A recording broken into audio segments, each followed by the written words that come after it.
But the other case that we're going to talk about in Illinois in America, well, personally, I just cannot believe it. If you thought sort of the George Floyd thing caused such an uproar, I don't know why this case hasn't caused more uproar. You know, we're talking about a woman who was shot in the face 3 times in her own kitchen by a policeman.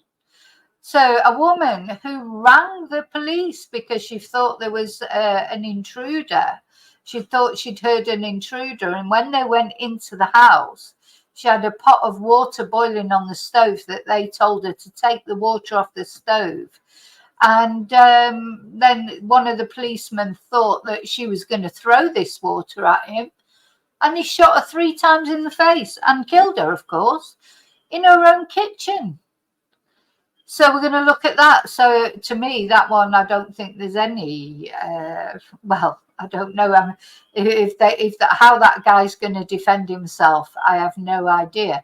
But again, I just want to give you a bit of a trigger warning because there is a video of the incident or leading up to the incident. And it is a bit upsetting, you know, because you just cannot believe that that could happen to somebody in their own house, in their own kitchen, when they've rang the police to come and help them out because they've heard it. That's what's happened with this case in America. They've got guns over there. Turns out this guy who murdered, to me it's murder what he did to that woman.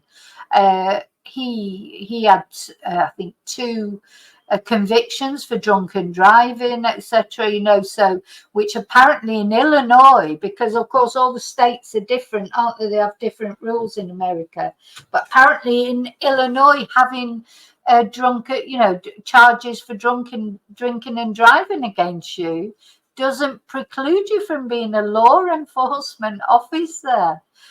It's like, what? You know, what?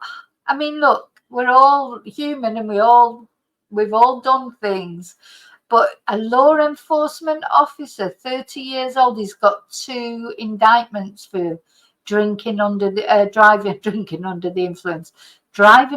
influence. I mean, how was he allowed to be a police? He obviously can't control himself, full stop. I mean, these law enforcement officers in America, they've got to be even more in control because they've got guns. You know, so they can't just be going around shooting people willy-nilly because they think they're going to throw some boiling water over them. It's not just, even if she was going to do it, there's no evidence that she was going to. But say she was, you can't shoot someone for that 3 times in the face. Why didn't he? You know, he's a great big massive guy, this guy. You know, why didn't he take control of her? You know, or why didn't he shoot her in the leg or something? I don't know, but just not, why shoot her in the face 3 times? Anyway, because he was out of control, that's why. So he should never have been a policeman in the first place. And it's difficult because policemen do have to keep high standards because, like Yvette Cooper said, the public demands high standards from those in charge of keeping us. Definitely this incident in America, I think definitely racism played a part in it because the poor lady that lost her life was an African American, and the guy who shot her looked like a redneck to me, but you know, maybe he's not, but he was just so contemptuous of her. You know, at the end of the day, this is a woman. You'll see when we look at a woman who's rang the police because she's worried she's got an intruder. She's rang them. They've gone round to her house. They're in her home. And he's turned around and shot her in the face 3 times. I think 100% certain in that case there's racism involved. You're much more likely to get shot as a black person in America than you are as a white person. It's, you know, it's that's just an unfortunate. Here it is.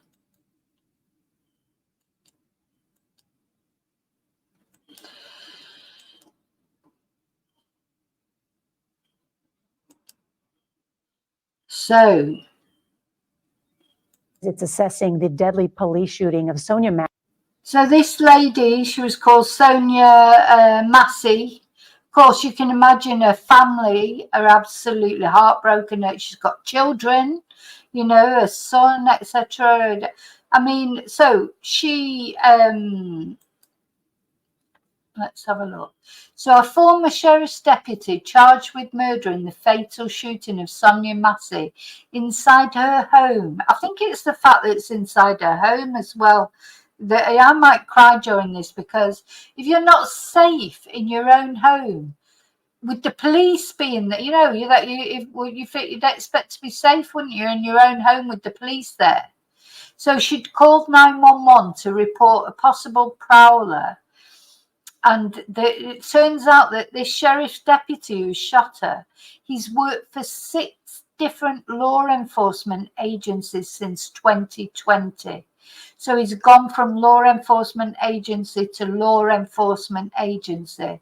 He's also had at least 2 convictions for drunken driving, and he was still allowed to be a police officer. So let's have a look at this news video. So sad. Tonight, the Justice Department says it's assessing the deadly police shooting of Sonya Massey, the Illinois woman who called 911 about a possible prowler, only to be shot and killed by a sheriff's deputy in her own home. CBS's Roxana Saberi has new information about the former deputy charged with Massey's murder. We do want to warn you that some of this video is disturbing.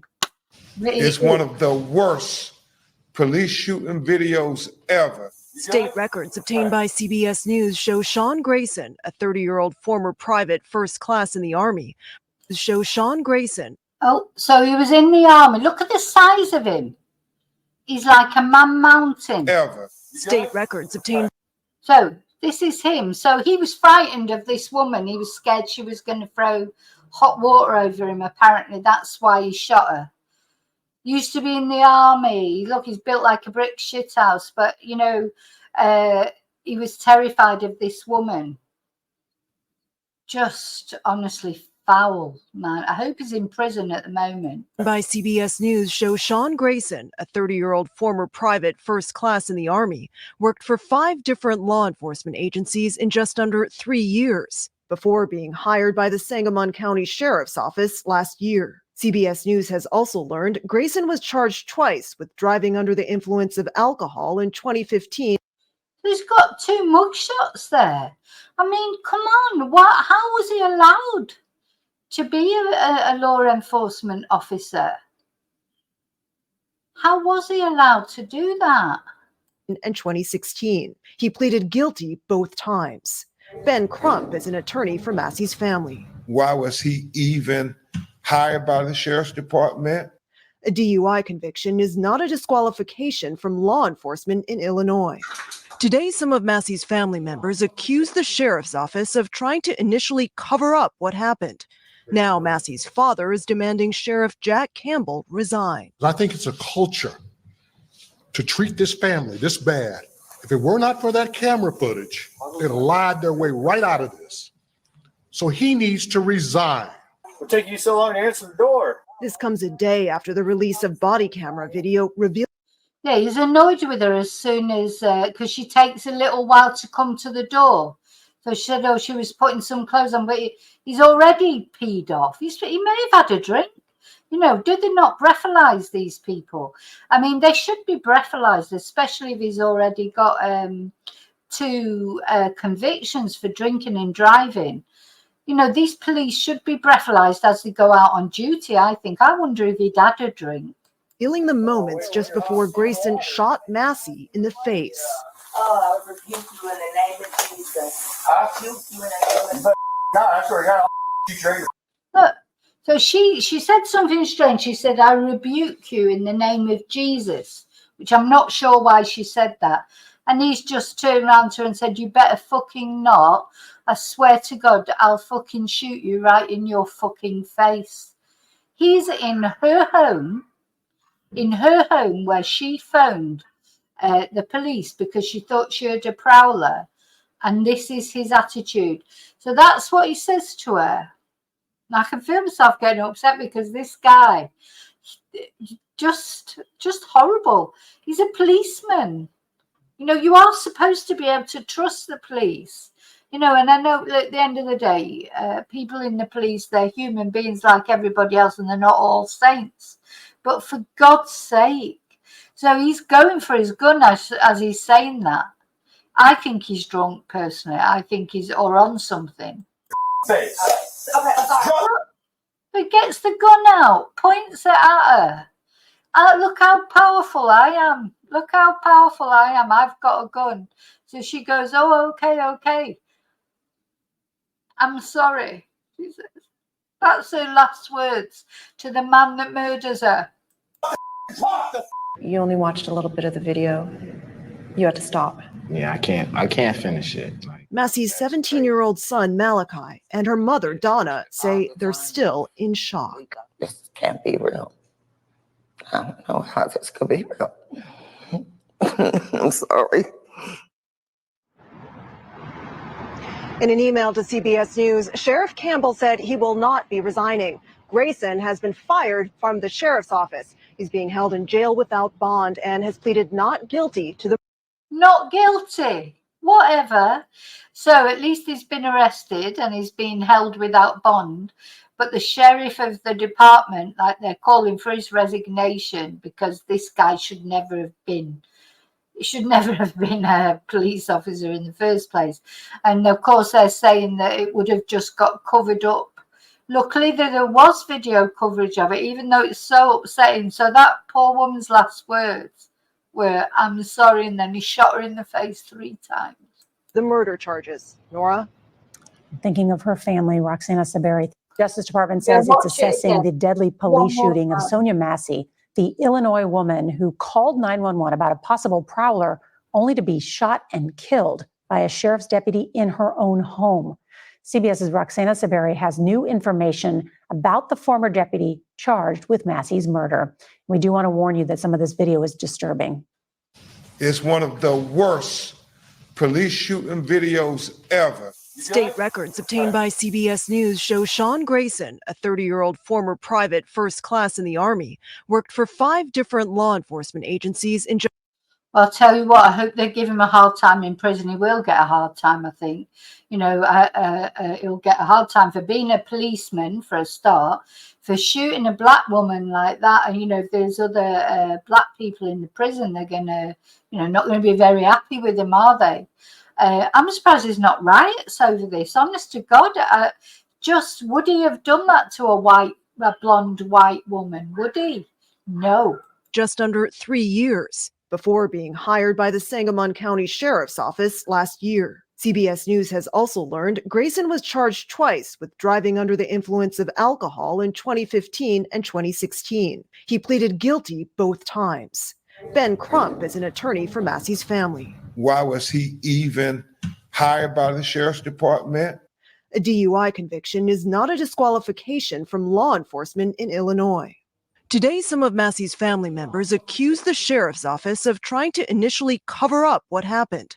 Now, Massey's father is demanding Sheriff Jack Campbell resign. I think it's a culture to treat this family this bad. If it were not for that camera footage, they'd have lied their way right out of this. So he needs to resign. What took you so long to answer the door? This comes a day after the release of body camera video revealing the moments just before Grayson shot Massey in the face. I rebuke you in the name of Jesus. I rebuke you in the name of... God, I swear to God, I'll shoot you in your face. Okay, I'm sorry. Drop the You only watched a little bit of the video. You had to stop. Yeah, I can't finish it. Massey's 17-year-old son, Malachi, and her mother, Donna, say they're still in shock. This can't be real. I don't know how this could be real. So yeah, how can it be real? But unfortunately, it is real. So that I can't believe that's not all over the news. I mean, it is on the news, obviously, but not really. I would have thought it'd be on the news more, to be honest, than it was. But I'll let you know what happens to him and everything. But that poor woman, just, you know, if you're not even safe in your own home from a policeman, what chance have you got? And I think that is definitely racially motivated. That he's no way would have done that to a blonde woman. No way in the world. He had his gun out. He couldn't wait to get his gun out. He probably had a bad day or something. He was dying to shoot someone. How is he ever going to justify that?